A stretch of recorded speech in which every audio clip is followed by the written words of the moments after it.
Hello and welcome to Digital Photography's I3 lecture series. We are thrilled to have Richard Renaldi as tonight's guest speaker. Originally from Chicago, Richard received his BFA in photography from New York University in 1990. He's the author of 3 monographs to date: Figure and Ground, published by Aperture in 2006, Fall River Boys, published in 2009 by Charles Lane Press, Touching Strangers, which has just been released by Aperture. A solo exhibition of the same title is on view at the Aperture Foundation through May 15. Also on view right now and highly recommended is a second exhibition at Bonnie Ben Ruby Gallery titled The Grand Show, which features some of Richard's landscape work. Richard is a distinguished artist, widely exhibited and collected, and the timing for this lecture could not be more auspicious. We are so happy to honor and celebrate the culmination of his 7-year project, Touching Strangers.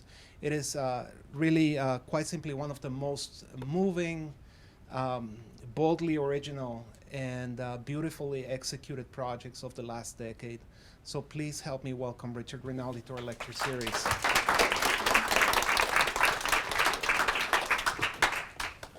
Thanks for that very nice introduction. I'll give you $5 later. 5? Oh yeah, 20. Okay, so can you hear me on the mic? Yeah, okay. Okay. So welcome, thanks for coming. I'm gonna just get right into the meat of Touching Strangers and talk about its origins, which date pretty far back. This is me at my first communion in the 70s. So at Sunday's church services that my family occasionally attended, we were asked to do something that I remember as being out of the ordinary. The priest would ask us to turn to the person seated beside us and offer the sign of the peace in the form of a handshake. So I remember, I looked forward to that part of the Mass. It was something that, for me, made me feel connected to something larger than my immediate family, which was soon going to be broken up by my parents' divorce. And handshaking is at least as old as the ancient world, and is believed to have been a demonstration of a gesture of nonviolence, demonstrating that the hand held no weapon. See this nice peaceful handshake here. And this 1864 engraving most likely apocryphally depicts Native Americans shaking hands with pilgrims at Plymouth Rock. Those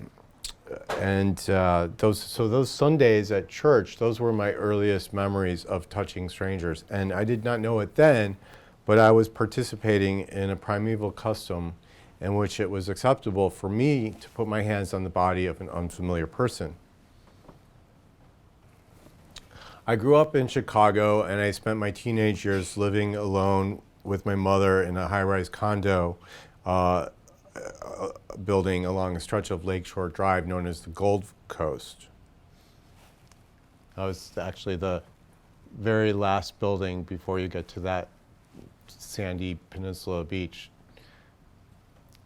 And so there was a clear distinction between our wealthy neighborhood and the Cabrini Green housing projects. These were the notorious projects, and they were less than a mile away. So I was too young to actually fully understand it, but I think something seemed unfair to me when my mother took a pen and drew a line on a map that I was forbidden to cross. And I questioned why I was allowed to attend public school with the kids that lived in the projects, and that we shared the same grocery store just blocks away, yet I was forbidden to enter their neighborhood. So I digested from this experience that my life existed on one side of a great divide between people of different races and classes. So another boundary I experienced was the one associated with sexuality. This is my first, this picture harkens back to my first post-peanut butter and jelly drag performance. Growing up being attracted to members of the same sex, I understood myself to exist on the periphery of what was sexually normal and permissible. Not being comfortable with my true feelings, I dated girls because I thought it was what was expected of me, not what I wanted. And I did my best to hide my true feelings, and I created this fictional story of who I was, and I tried to convince others that I was operating in the same sexual arena as them. This is a junior prom. So when I was 14, driven to discard everything I had been taught about the threat of strangers, I started sneaking out to gay cruising spots in downtown Chicago, looking for discreet sexual encounters. I was most often the aggressor, and I often met men and sought them out. They're nearly twice my age. I wanted a physical connection, but I also felt the desire for friendship and affection, and something that I believed actually weren't possible living a double life. Sometimes men took me home and afterwards touched me tenderly, helping me to understand not only palpable desire, but the experience, however brief, of a kind of love between strangers. With photography, I had found something that I was good at, and this gave me confidence, so I went on to study it in college. And I graduated with a major in photography from New York University. I think it's really cool that this picture exists. Like, I think Allison right there in the third row is probably standing right next to me too. So in Pier 45, this was my first serious body of work following photography school. I photographed the predominantly gay and lesbian scene at the Christopher Street Piers in New York City. And I began this work in 1993, and I still to this very day occasionally make photographs there. This was the first body of work I actually wanted to publish cohesively as a book. And I took it around in the late 90s, and I met with a lot of rejection, and put the project aside, actually kept photographing it, started new things, and it still is yet not seen the light of day, but I think someday it will. And so this just sort of illustrates my experience of not giving up, and I kept making work, and this is one of the more recent photographs from the Piers.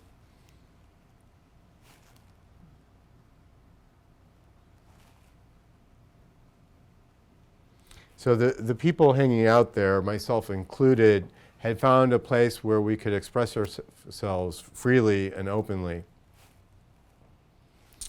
One that we could live without boundaries and be who we wanted to be. There are so many reasons why I love this picture. Just that precious moment, and the chalk drawings, and then this was a time when the Twin Towers still existed. So even if they were there just for a couple of hours or only on the weekends, this subculture had crossed the boundary, or the border rather, of what separated them from who they were expected to be and who they really were. Sometimes me and my friends would come home from the clubs on a Saturday or Saturday night on Sunday mornings and break night hair. And voguing happened primarily on weekend afternoons. And they would bring the big boombox out and a drum set out onto the pier. And I'd hang out on the perimeter, and the queens we'd watch them sashay and chante all the way to sunset. And it was actually a really wonderful celebratory experience. So this scene existed on the very edge of Manhattan. And as you can see here, the pier was literally crumbling into the Hudson River. And I thought that metaphor was stark. So this is graffiti from the early 90s on the pier. These kids, many of whom came from the 5 boroughs and often from traditional macho and religious families, were living on the fringes. And not only often were they breaking from societal norms, but also they were breaking the law. Illustrated here in the continual cutting through the chain link fences used to deter trespassers, and in here, engaging in public sex. I hold true to the believing that this is one of the very few pictures ever made of a double blowjob. Like, that wasn't in the porn industry. Okay. So some of these were some of the boundaries that I encountered as a young man, and we all navigate them, boundaries, that is, none more so than the ones that, the established ones that are between people of different races, sexes, and classes.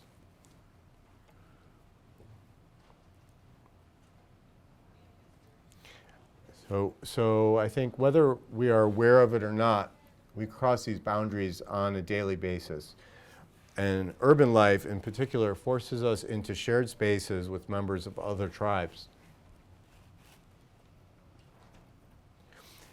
So navigating through these established and imaginary borders helped to inform who I am today and the subsequent work I have made. And I figured out early on that I had a knack for approaching complete strangers and asking if I could make their portrait and walking up to them. So this is just such an illustration of me doing this. This is in Hawaii, and I was making a touching strangers between these two. So quite possibly that boldness I exhibited as a young gay man in my adolescent sexual pursuits facilitated the courage I now possess in asking complete strangers to do something extraordinary for me and my camera. This is me being a bold adolescent. So additionally, my mom was always talking the ears off of strangers and people she didn't know. You'd never want to get in line like at the grocery store next to her. So I certainly, I think, must have absorbed some of her brazenness. So I embraced the idea of the other, and I don't think I felt completely crippled by the fear of rejection. And this, I think, became especially true after I started photographing with the large format view camera in 1999. I think I had finally found the perfectly legitimate apparatus in which I could pursue my engagement with the unfamiliar. So the majority of my early portraits were made on the street, and I found myself photographing subjects who on the surface I think I had very little in common with. In these Madison Avenue portraits, I photographed the rich denizens of the Upper East Side. I felt that also this was the project I did after the pier work, and I felt that there was a kinship between these subcultures, the one downtown on the pier and this subculture uptown of this sort of microcosm and bubbles of different groups of people that sort of were also very interested in fashion and how they displayed themselves. And this is Laura Johnson, and I always show this picture when I give a talk because she's the only subject I've ever photographed who, when I send everyone a picture, I send them an 8x10 print, and she wrote me back and she included a check for $100. So I should have probably never left this neighborhood for my photography. But I also photographed blue-collar workers, and I think this was as much an investigation into another socioeconomic class as it was my own response to my previous portraits of the uber-rich.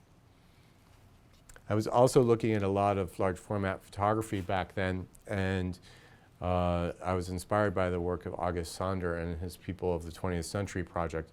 And so I wanted to make my own cataloging of American workers and different types of jobs.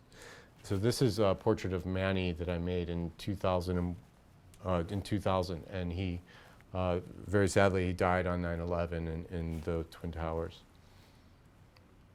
So I also photographed in Newark, and I wandered around the predominantly black and Portuguese neighborhoods.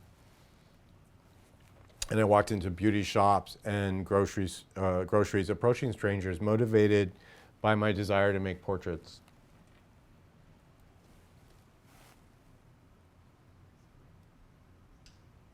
This girl is named Katura, and when I asked if I could make her portrait, she said, "All right, but I ain't gonna do no girly pose."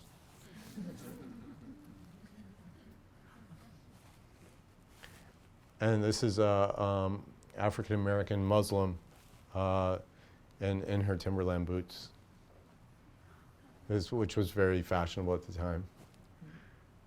And in Fresno, California, I drove through its abandoned city center and roamed the residential neighborhoods, scouting for compelling subjects whom I think by looking at them, you knew they had a story to tell. So this is Christine, and she, this picture is in my first book, Figure and Ground, and this picture ended up being chosen to be on the cover. And it seemed like a really obvious choice for a cover image because one, she's attractive, and two, I think there's this almost inviting gaze and sort of a wistfulness too that I thought was quite lovely, and her pose I think is really lovely. And I actually never I couldn't find her because she was actually homeless, and I actually finally found her about 2.5, 3 years ago on Facebook. And she's a single mom. So this is Dai, Tai, Soka, and Lei, and they are not a boy band. They're cousins, and they were visiting, and so they all got together, and they had just come from a professional portrait studio where they happened to have had their photograph made at a studio. So, and I just happened upon them right after that moment. And this is Karen. Very hot, 105-degree day. And I found this awesome industrial part of Fresno. And I was driving around in my rental car, and there was no one there to photograph. And I heard this music, and I followed the music. I parked the car, and I walked towards the music, and it was a boombox set up in an auto body shop, and I found this woman in there drinking with two auto mechanics, and so I that's how I finagled this picture, just by being persistent and feeling like I had to make a picture, and even though there was no one there, I like was drawn towards finding someone. So in Fall River, Massachusetts, a city that I discovered on my annual summer pilgrimages to Cape Cod, I drove through the working class neighborhoods and wandered through the parks and playgrounds, meeting young men and teenage boys that would allow me and my camera into their world. So I originally was really, went to Fall River to photograph the architecture, these old mills. They were quite stunning, and I wanted to try photographing black and white. I had made, up to that point, only color large format photographs. So I thought that I would photograph these mills, and I ended up actually shooting young kids the day. I didn't have a lot of experience photographing buildings and architecture and cityscapes. So I ended up photographing a lot of kids, and I got my film back, and I really liked what I saw, and I thought that there was something here, a story to tell about the young men in this town. And so I ended up returning to Fall River over a dozen times for about 8 years. And I think over this period of time was able to visually capture the experience of these men, these young men, coming of age in a post-industrial American town. And this was a guy named Craig, and he was in the Army, and he had served in Iraq, and he was hanging out actually at the Army Recruiting Center, which had a little office in a strip mall in Fall River, that's where you see a lot of those recruiting centers are in these kind of nowhere towns, and they're all over the country. And also the really lovely thing about Craig is this was a December day and it was pretty chilly out, and he graciously obliged in taking his shirt off for me so we could see his ink. And so if you see it up close, this image printed, he's covered in goose pimples. So Fall River was certainly on a different track than many other places during the expanding real estate bubble, and I think it suffered from a non-existent to stagnating economy. And it also happens to be, Fall River, the town where in the late 1880s, Lizzie Borden is believed to have murdered her father and stepmother with an axe. So Michael Cunningham, who wrote the introduction to Fall River, states that, for me, these photographs have to do with American dreams and American decay, with a spinster driven to murder by sheer boredom and her figurative great-great-grandsons who might or might not fare better than she did. Part of what I love about photography is that on the one hand, it almost implies a story of some kind, and on the other, implies a story that's enigmatic and fragmentary, an illuminated piece of a tale too vast for even the greatest of novelists, by its perfect smallness implies something huge. So with my 8x10 in tow, I was crossing into these socioeconomic zones that I had not as much experience with.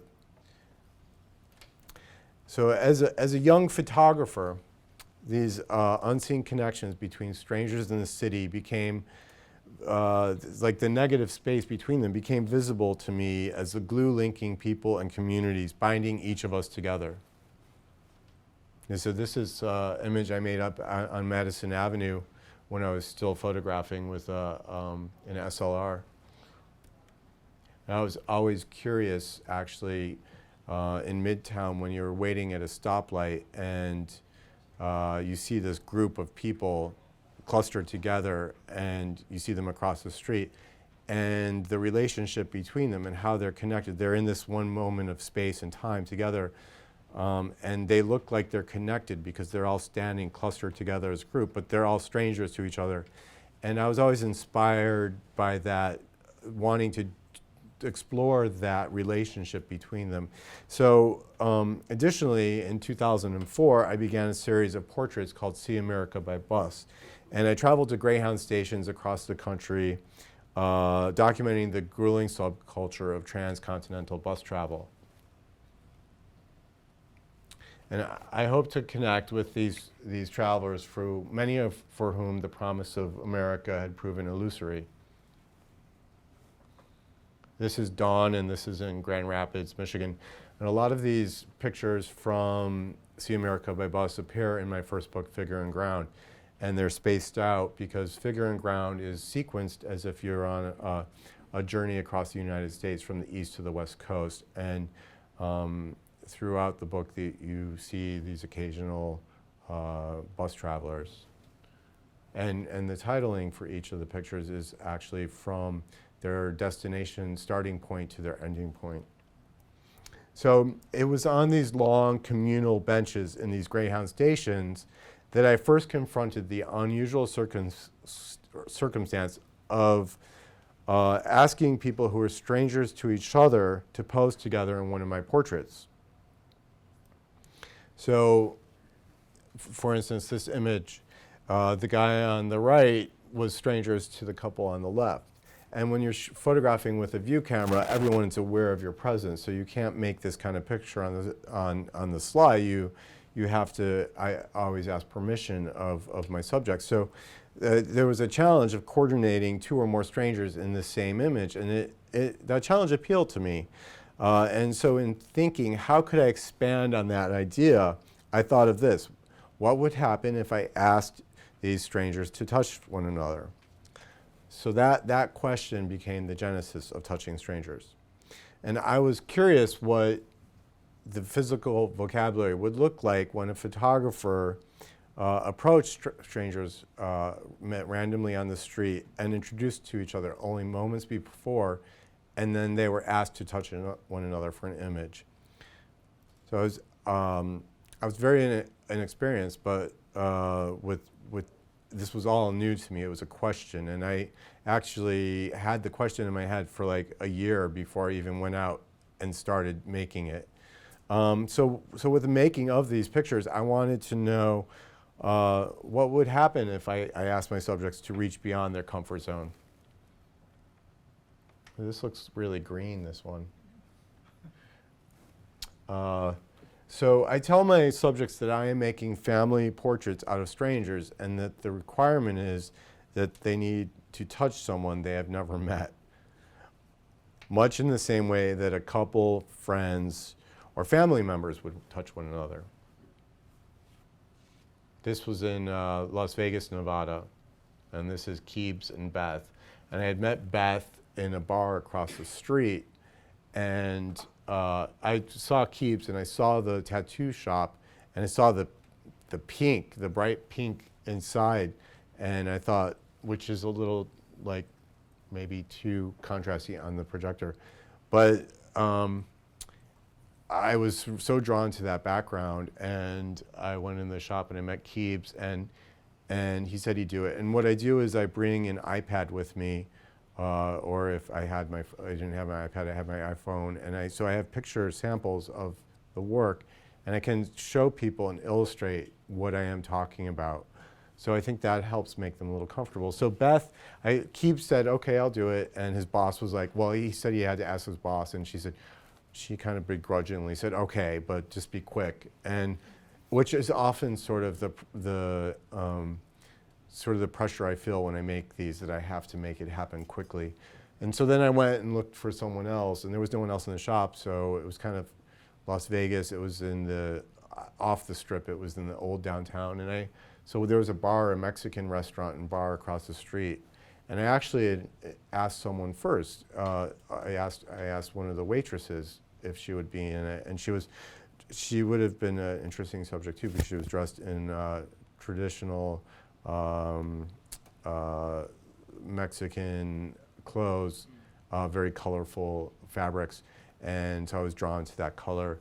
And she was on the fence, and she declined. And then I saw Beth walk in, and she went right to the bar, and she was having a shot, and because her friend had just died, and tragically, apparently, and she was in this very raw state, and she told me this, and I was exchanged with her, and I asked her, would you be in this picture? And she said, okay, I'll do it. Let me just finish my drink. So she came back over, and we made this picture. And I really wanted to push it, and this pose I thought was pretty intimate, and they were both really adaptable to my suggestions. So, boy, this looks green. It's not that green, but a little yellow too. So the most obvious and frequent gesture that people make when not given instructions is to just put their arm around each other. This was one of the very first ones I made in Times Square. So the hesitation on the part of my subjects in these early pictures resulted in extremely tentative and uncomfortable images. And they looked stiff. They were very stiff, both this and this. And I think this is the very first one I did, many of which I now consider to be unsuccessful. And the funny thing is I gave this talk last week also at the Aperture bookstore and gallery, and I did a talk and book signing. And I said just this, and I showed this picture. And afterwards, the red-haired guy came up to me and introduced himself and bought one of the books. And I was like, oh, shit. I just said during the talk that this was an unsuccessful picture, and I actually mentioned, and he's like, "Don't worry about it." But so you got to be careful once it's out there. So I did want to observe as I said, the physical body language, right, that would emerge when a photographer directed these strangers. But I realized that I needed to step into the role of director because that body language was going to be very conventional. It ended up being very stiff. So I stepped into the role of director, and because I was almost forced to, because I realized I wanted more than just stiff photographs, and I needed to construct the points of contact for many of these portraits. And I was definitely inexperienced, and I was very apprehensive about directing. Most of my portraits were more candid. But as time progressed and I did more shooting, I started to imagine more complex and emotional relationships between my subjects. And I also felt that I started looking at the way couples interacted in public, and I started looking at photographs of couples and how they touch. And so I started taking note of these, taking some cues and finding inspiration in those moments that I was observing and looking at. This is a interesting kind of story because I did this project for the book with Kickstarter and Aperture, and we launched the project last summer in end of June. And as part of your Kickstarter campaign, you have to do these videos. And so my Aperture wanted some, the production department there wanted some maybe video of me actually doing a shoot. So they had Jason follow me, this guy that works at Aperture and does all their social media. And he filmed me making a Touching Strangers from sort of start to finish. And I had known I wanted to photograph at the West 4th Street ball courts in the Village for a while because they had this, you can't really see it because it looks washed out on the screen, but they had this really beautiful background. It's a handball court, and it's this really beautiful green, blue color. And so I went there, and I was just watching people walk up and down 6th Avenue and, approaching people, and they were saying no, and I was getting discouraged, and people were coming out of the subway, and sometimes these are all the emotions I'm going through, like too many people, and oh, that person will never say yes, and so, but I saw Jessie, the elderly woman walking down the street, and she just looked so adorable and perfect, and so I went up to her, and she had I think a nurse or a caregiver that she was with, and I approached them and I explained to them what I was doing, and she said yes. I was so shocked because also often when you ask elderly to make a portrait, you get a really high rejection rate of asking elderly strangers to be in a portrait. So, and I think that's because of ageism, of course, and self-inflicted sort of ageism, or internalized rather. But so she said yes, and I was floored. So I had my eye on this guy Mike, who was hanging out in the ball courts, and so I went up and asked Mike, and he was kind of like reluctant and was like, I haven't been photographed in like 15 years, but you know what? I think I'll do it because I think it'll be good for me. And that was Mike's response. And the whole scenario was actually filmed. So you can actually see on Vimeo, you can watch the Kickstarter video, and you see me actually, the whole process of me making this portrait. But the first one I made, Mike was standing behind Jessie, and he was just towering over her, and the relationship was like, this isn't right. They're so far apart. He's so like, you know, she's like 4 feet and he's like 7 feet, and I'm exaggerating, but it was like so hard. They weren't connecting in the way I wanted them to connect. So I thought, what if I ask Mike maybe to get on his knees and see what happens? And he kind of like, really, man, really? And I'm like, yeah. And he's like, all right, I'll do it. So that's how this picture actually came into existence. And if you watch the video, you see that Jessie has when you see me approach her, she has a little bit of a dripping nose, like runny nose, and you can see it actually in the Kickstarter video because she didn't know, and you see me approach her. But then I told her about it, so we got rid of it for the portrait. But I really do like this picture quite a lot. Something magical about that picture for me when I see it is that the gloves, they look like something an old lady would make for a younger man, a little gift. That's like, interesting, yeah. He looks so grateful that, you know. So I liken similar to being a stage hypnotist, I did, I think, learn how to read the subject's openness to suggestion and how far they would allow me to push them. And I think additionally, as a person familiar with the culture of sexual promiscuity, I think I developed an understanding of the potential we possess to engage in very intimate moments with complete strangers on a very primal level. So this image I made in Venice Beach, and this is a woman named Ekabong and Andrew. And I saw Andrew first. He was working out, you know, at the gym, the outdoor gym at Venice Beach that's so famous. And I thought he was a really stunning looking guy, and he agreed he would do it. And then I found Ekabong, and she was with a friend, and she's Nigerian born, but she was so beautiful, and I knew I wanted to maybe make a really intimate one where maybe she would kiss.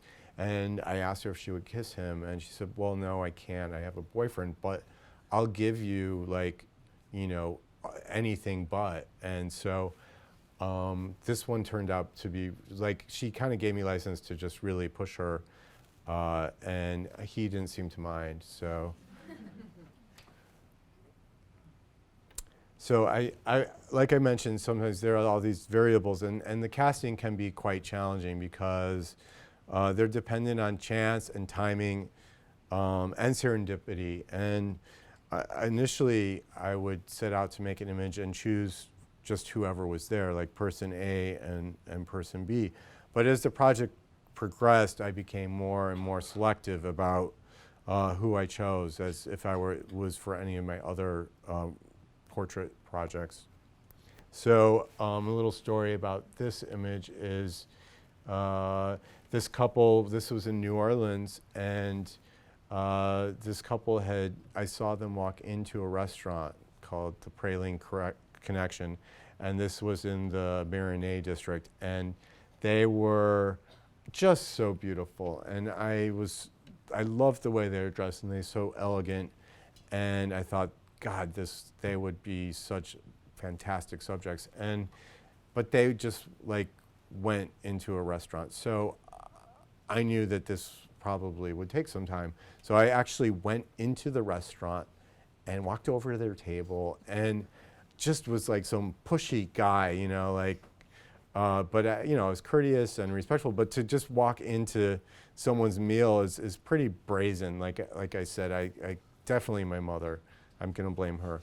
So they received me though, and they heard me out, and they listened, and they said, we'll think about it.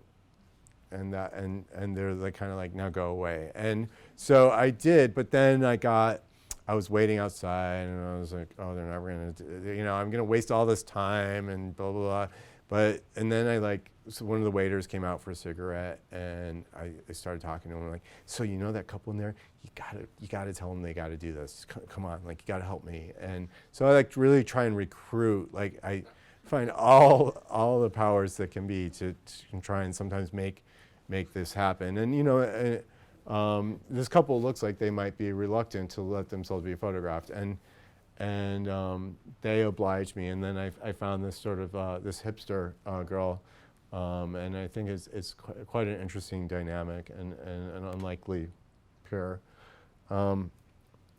So I think because of the high incidence of rejection, I needed a large pool of people from which to draw, and I wanted to isolate them for memorable compositions.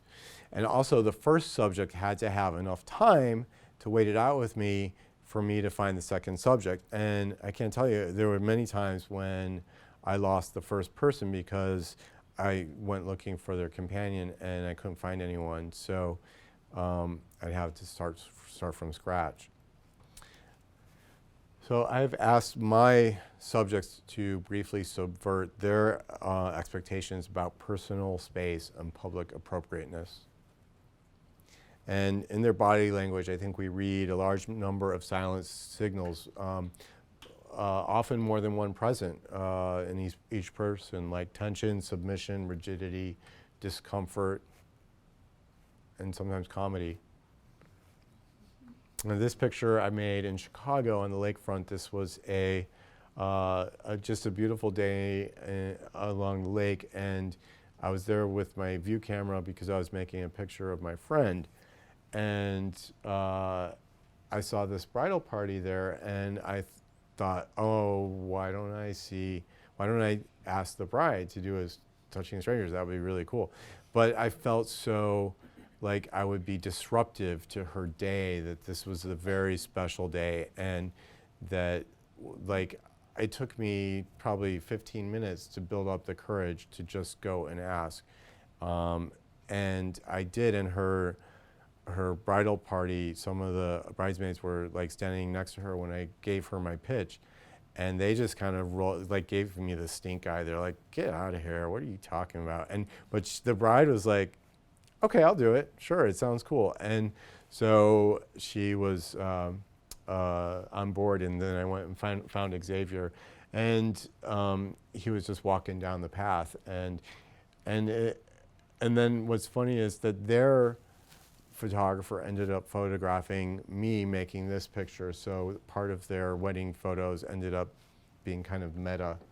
And another thing, like serendipity in photography, he's got all this embroidery on his jeans, and then of course her wedding dress is covered in embroidery, and she has the veil on, and he has the bandana with the do-rag underneath, like a veil. So it's just, I love when those kind of accidents, visual accidents, occur. So some of these quadruple portraits can only really be described as family photographs. I think we don't even have the language for any other way to describe these types of pictures. Sometimes I think there was a conscious attempt with my casting to catalog the great variety of races, classes, and physiques and professions here in the United States.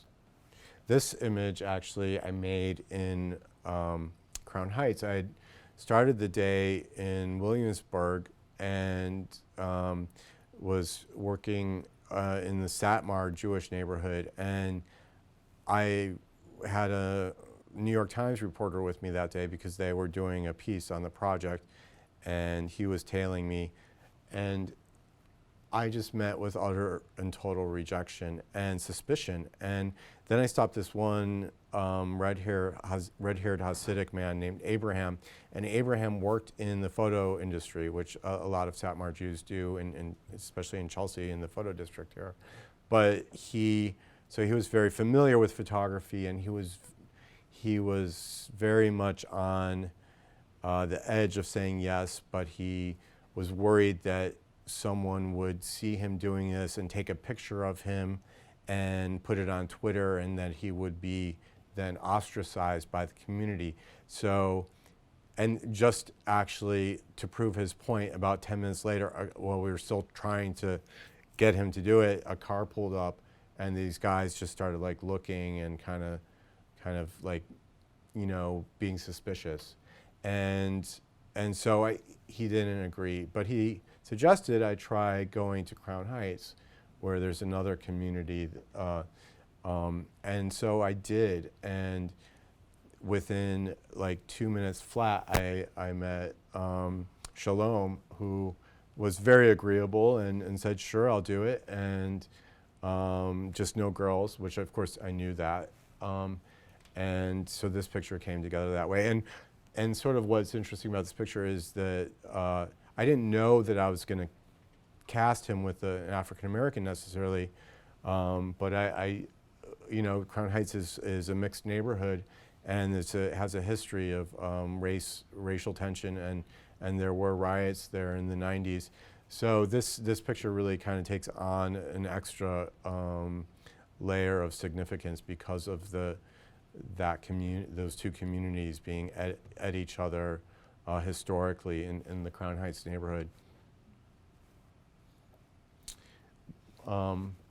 This image I made in Chicago, very, I think, tender and affectionate moment in front of the Chicago Theater, which I like that it's made in front of the theater because there's this, of course, a theatrical aspect and performative aspect to this project. Oops. So, even with my experience as a street portraitist and fearlessness in approaching strangers, I was stepping outside of my own comfort zone every time I made one of these images. And I wonder if it's possible that my own vulnerability contributed to sometimes the weightiness or the effect of these images. I think it also, Touching Strangers, represents my wish to supplant the conventional relationship between photographer and subject. And because I asked my participants, they're submitting to the same, at least in the first subject for sure, the first subject is submitting to the same potential for rejection that I experience as a street portraitist. So one such example is this picture that I made on San Francisco's Twin Peaks. I had asked this woman, Anna Lee. I saw her, she was with her husband, and I was drawn to her cheetah print jacket, and her face was very expressive. And I approached her and asked her if she would be willing to be in one of my pictures. And she was with her husband, and they heard me out, and she kind of looked at her husband. He's like, do it if you want, honey. And she's like, okay, I'll do it. But she was like a little reluctant. And so then I saw Raekwon, the woman on the left, and she was walking with her husband.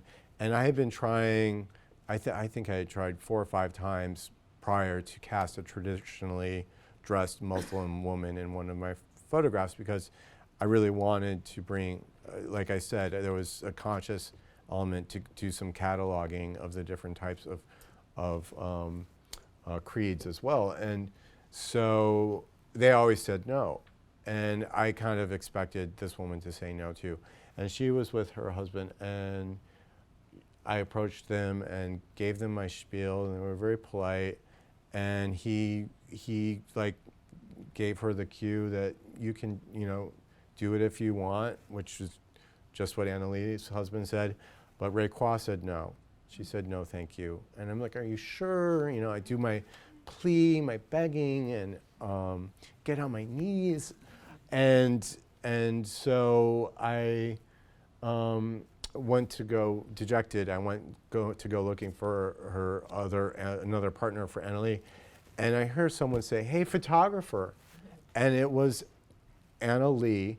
And I turned around, and she was holding Raekwon's hand, and she had intercepted her, and said, "Take a picture with me," and so that I just love that story and how that illustrates the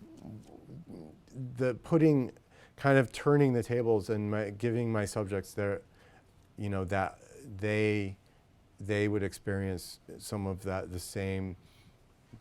They experience my desire almost to make that picture themselves, or their own desire possibly to touch and connect. It's funny. I was just thinking about the fact that you set up this stage, and I think the view camera maybe helps create the sense of the stage and the cloth and the whole theatrical feel of it. And in this case, I love the story because something actually happened.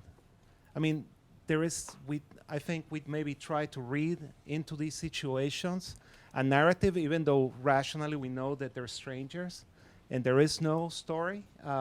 But in this case, I love that something actually happened that wouldn't have occurred otherwise. Mm-hmm. I agree. So it's been suggested that Touching Strangers is a call for many people to physically reconnect in an era when we're surrounded by social media and people are connected more to their smartphones than to each other. But I think that is conjecture really because I conceived of this project before the first iPhone came out and before Facebook was so ubiquitous as it is today. But I think it's definitely hindsight or just good timing. So it is. I think it's a pleasant irony that I'm using this old technology to reconnect people who are enmeshed in. If you want to go with that, they're enmeshed in their new technology. And I think that this camera lends itself to that, building these kind of experiences.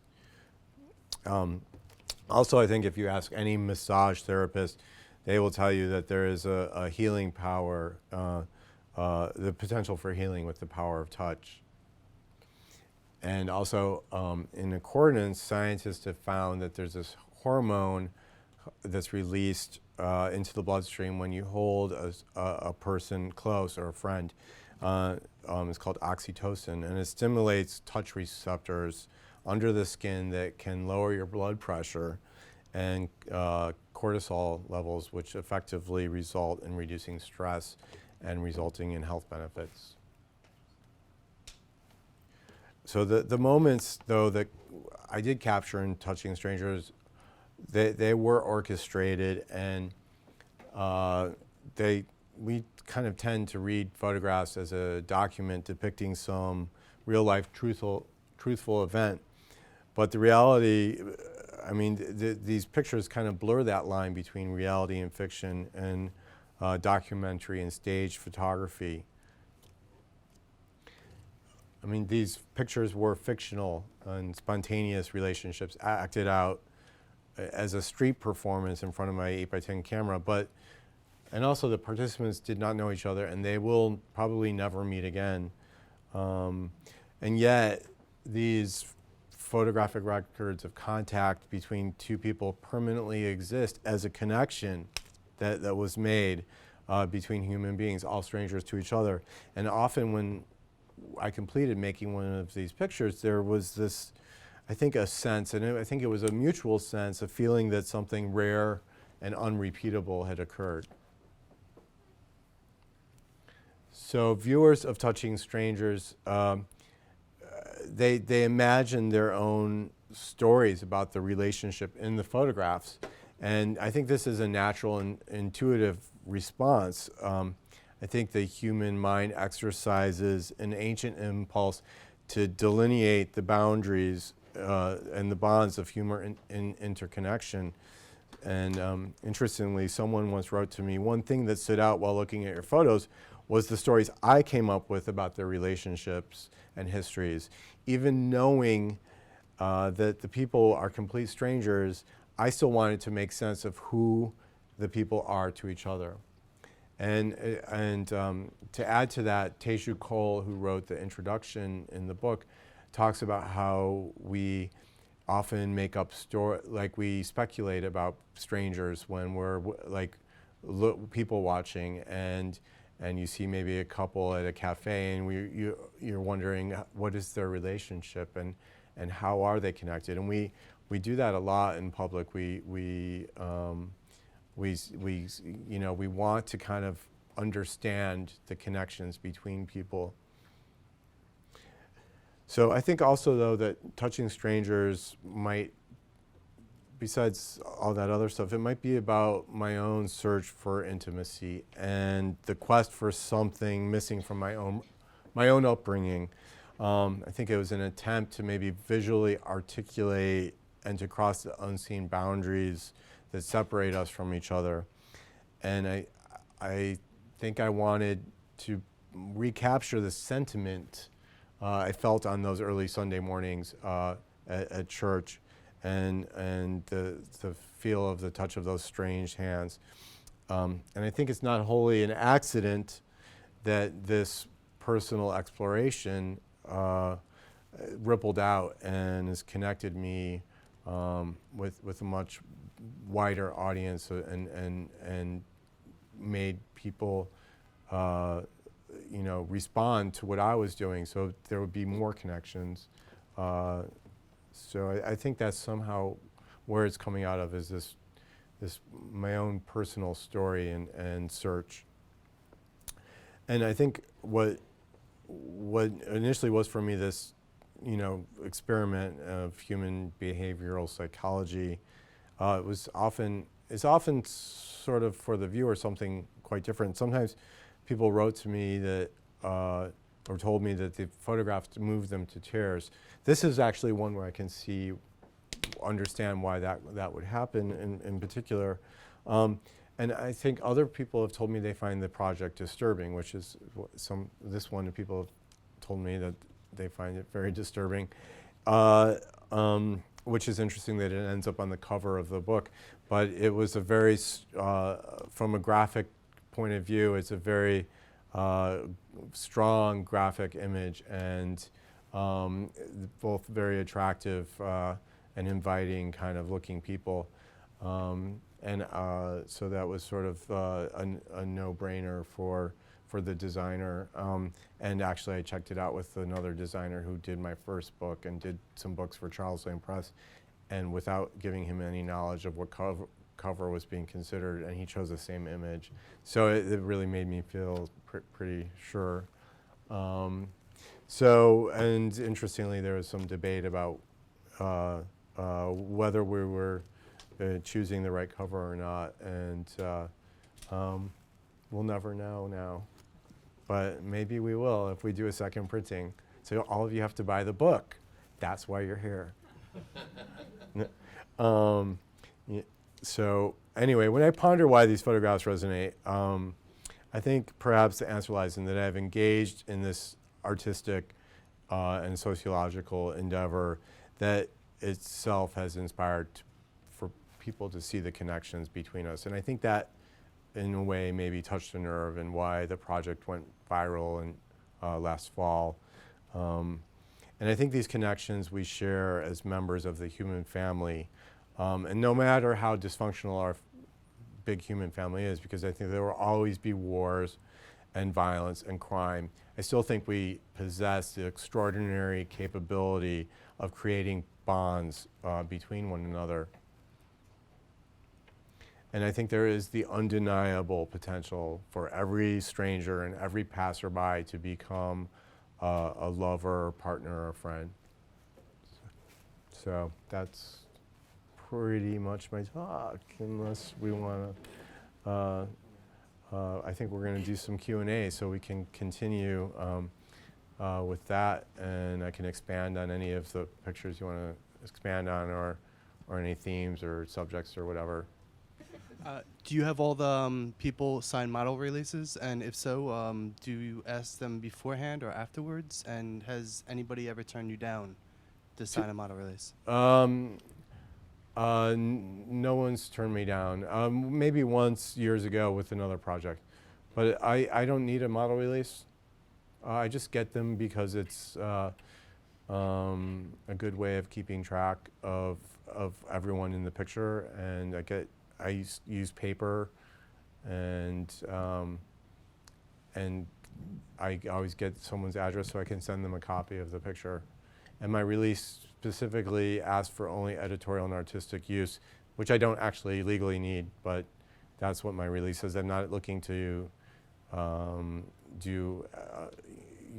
have these photographs used in an advertisement, and that's really the only condition for when you actually need a release. And there's been a court case, Philip Lorca de Corsia's photographs of the heads on the street, where someone sued him, and it was the subject lost. So that's a precedent, and I can just look to that.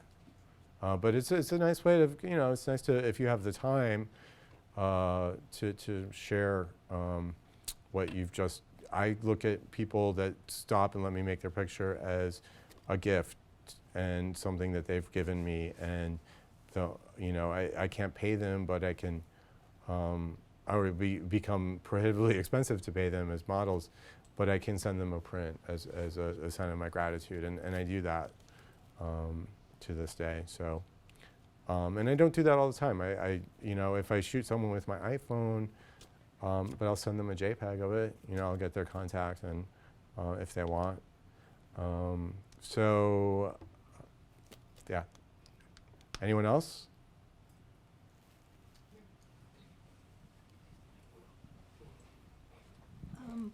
I'm just wondering how many pictures you take of each couple, and do you feel like it's number one or number two, or Do I feel like it's? Do you feel like when you look at them later that was the one that you thought?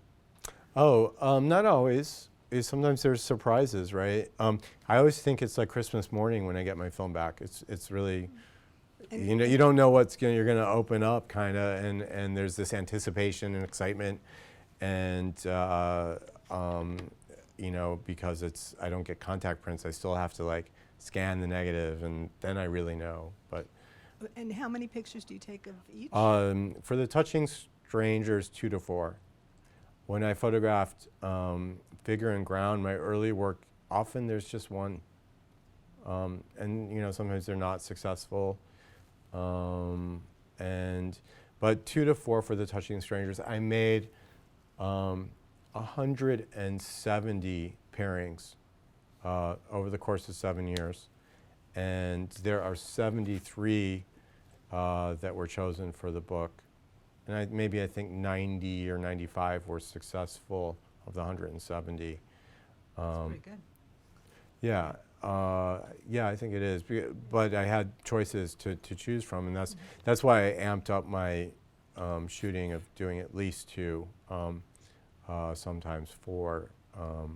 Definitely for the one of Ekabong and Andrew, I did 4. I think I did 4 of this guy, but 2 of them are with another girl, so that was a 3-way. Not literally, but so. Thank you. Yeah. It's great work. And then you had a question next to her? I had the same question. Oh, the same question?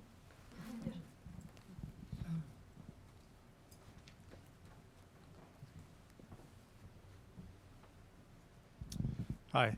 Hi. Working with an 8 by, is it an 8 by 10? It seems very cumbersome. I'm not used to it. So, do you have an assistant or a group of people that help you as you create the photographs? I occasionally have an assistant, but more often not work alone, unless it's with my partner Seth, who's my boyfriend partner, and he has done a lot of shooting with me when I work on landscapes, because we like to road trip together, and occasionally I'll do a touching strangers. But when I do the touching strangers, he might bring me some film or something, but I do. I don't take the camera out without having the car with me, because I'm not, or taking a cab somewhere. I don't roll it around anymore. It's too much. When I was younger, my early years of shooting large format, I used to take the PATH train out to Newark, and I would wheel that camera down 4 flights of stairs, and I can't even imagine dealing with that now. My feet start hurting right away. So, I don't mind assistants. I always forget that I don't mind them. I did this big ad campaign after Figure and Ground came out, and I went from shooting it by myself to there being 20 people on every shoot I did. hair and makeup and caterers and first assistant, second assistant, and it was great. And actually, I mean, it was great to have that support. And I thought that it would maybe interfere, but the pictures that came out of that looked very much like my photographs. You know, but it's kind of, I guess for me, photography is more of it's more of a solitary experience, and it's not like film where you need, you know, a whole crew of people to make a film happen. I mean, some photographs do require that, like a crude scene photograph, but for me, it's more of an interior, internal kind of circumstance. So sometimes I don't really want to share that with an assistant. I want it to be my thing. One-on-one. Yeah, exactly. Also, another question. Technically, you seem to shoot out of focus the background, and then some of them are not. Is that purposely, or just as a situation?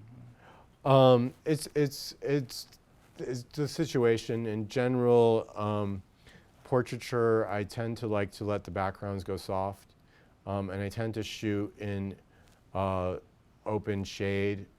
So a lot of the times, I need to be wide open because I don't have a ton of sunlight. And when you shoot in direct sun, usually there's almost no. It's harder to get a softer picture because you need to stop down to like f16 or f22. So everything gets sharp anyway.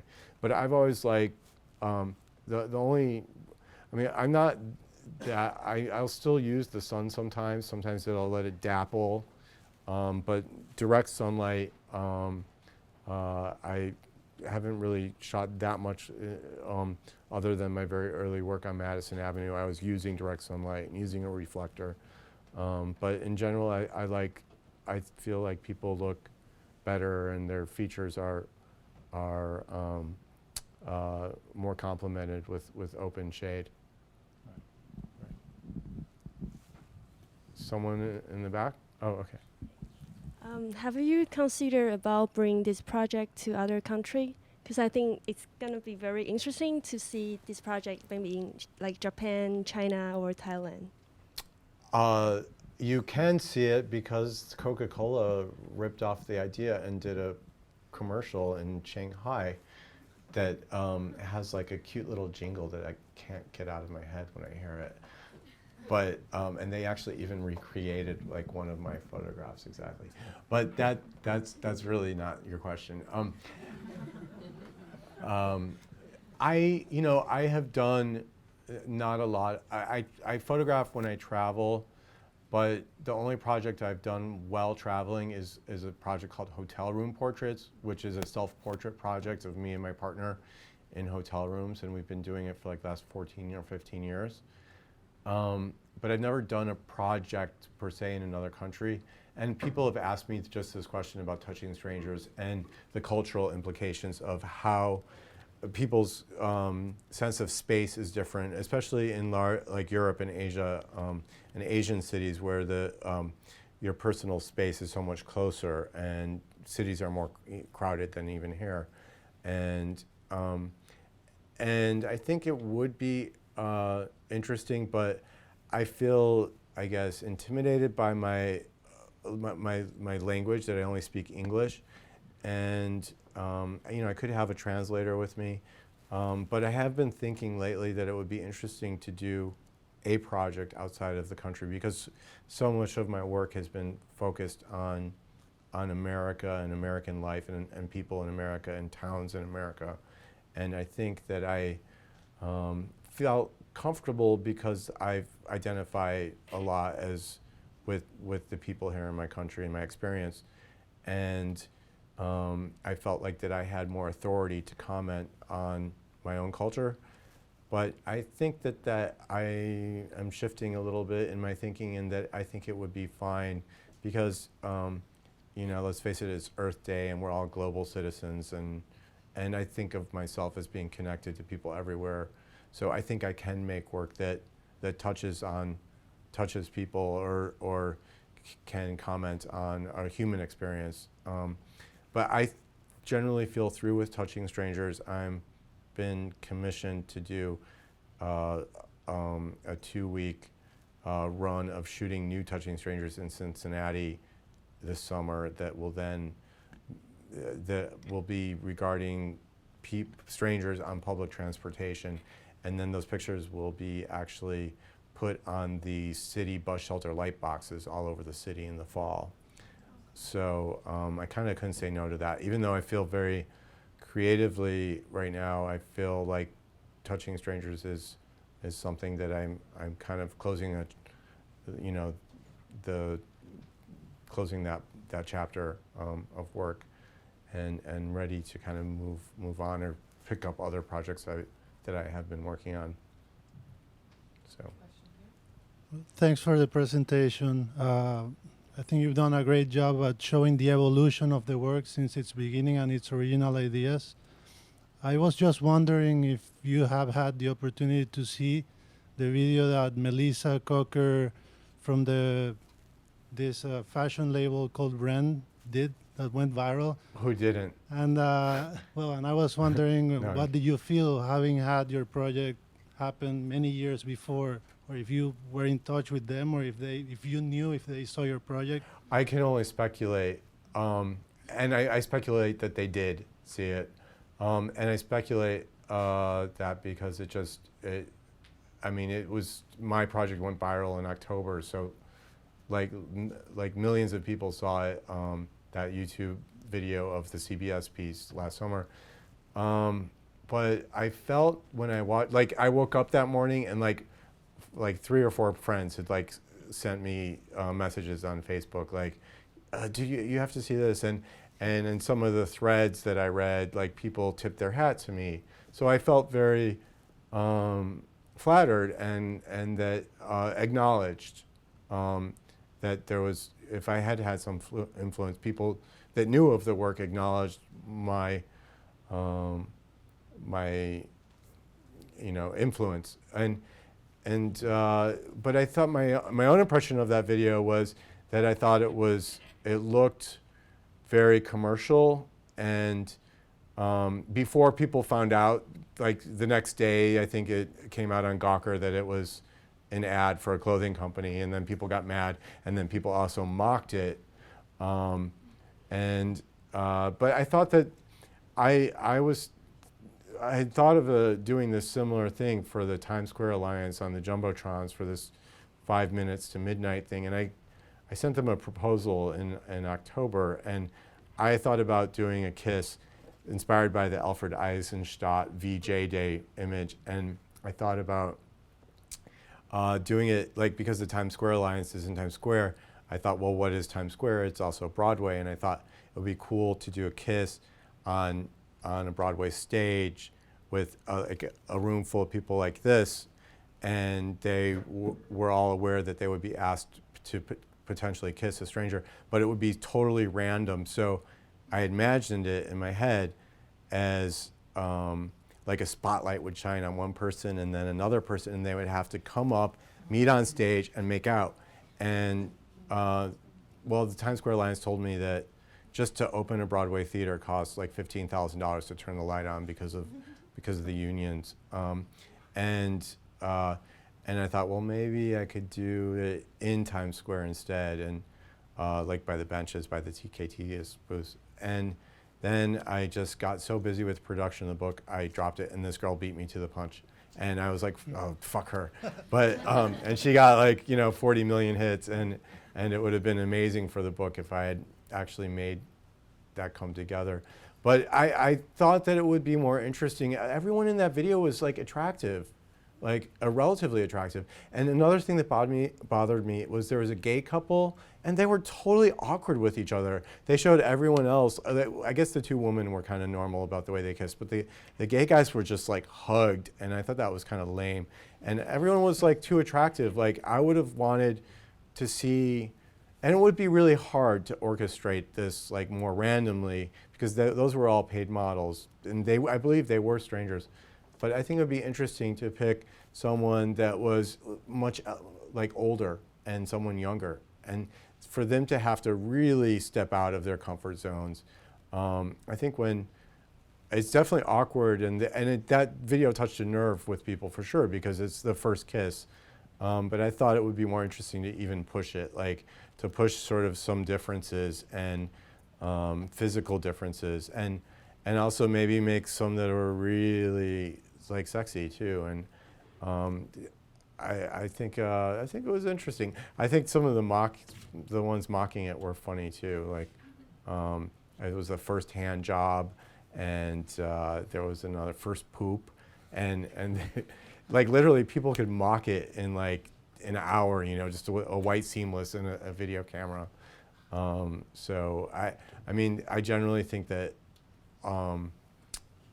real commitment to art takes a long time to make something and learn from it and to help it grow.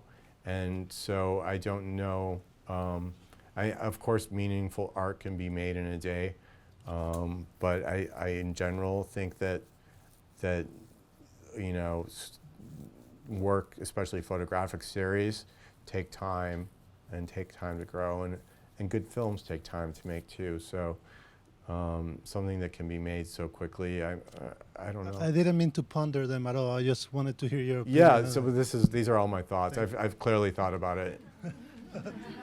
Thanks. Can we get one more question? I don't want to end on that kissing video. Hi. To set all these pictures up, it takes sort of like a very spontaneous, voyeuristic personality. What are the most helpful traits for you that helped choreograph all these? Because all the different personalities, all at like sort of by chance, the serendipity. Like, what are the most helpful traits for you as a photographer that you saw through like a pattern? You know, I think I looked at the way people were dressed.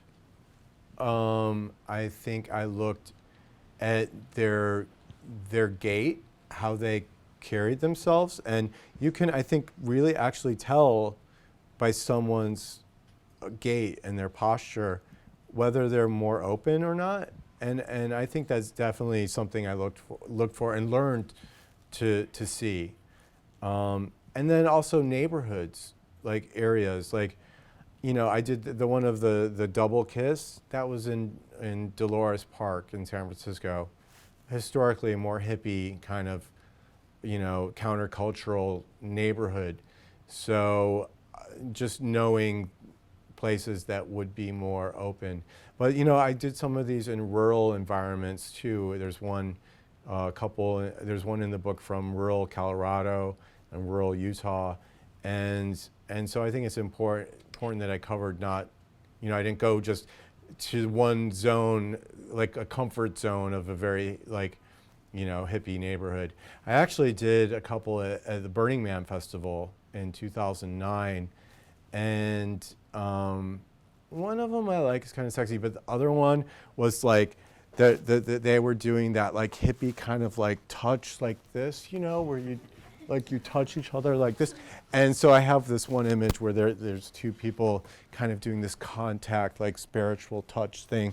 And it just looks ridiculous. It just didn't, it didn't work for me. And it felt too forced and self-conscious.